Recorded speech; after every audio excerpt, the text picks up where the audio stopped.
రైట్గా update చూస్తున్నాం. Skill development కేసులో TDP అధినేత చంద్రబాబుకు సుప్రీంకోర్టు స్వల్ప ఊరటను కల్పించింది. ఈ కేసులో చంద్రబాబుకు ఏపీ హైకోర్టు మంజూరు చేసిన బెయిల్ రద్దు చేయాలంటూ ఏపీసీఐడీ వేసిన స్పెషల్ లీవ్ పిటిషన్ను విచారించిన జస్టిస్ బేలా ఎం త్రివేది, జస్టిస్ పంకజ్ మిట్టల్ ధర్మాసనం తదుపరి విచారణను 3 వారాలకు వాయిదా వేసింది. ఎన్నికల వ్యవహారాల్లో ఫుల్ బిజీగా ఉన్న చంద్రబాబుకు విచారణ వాయిదా పడడం బిగ్ రిలీఫ్ గానే చెప్పుకోవచ్చు.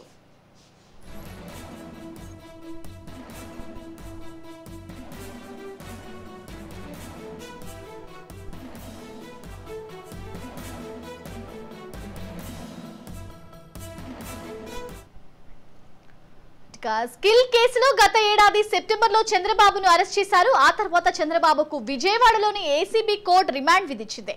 ఈ క్రమంలో ఆయన రాజమండ్రి సెంట్రల్ జైల్లో రిమాండ్ ఖైదీగా ఉన్నారు.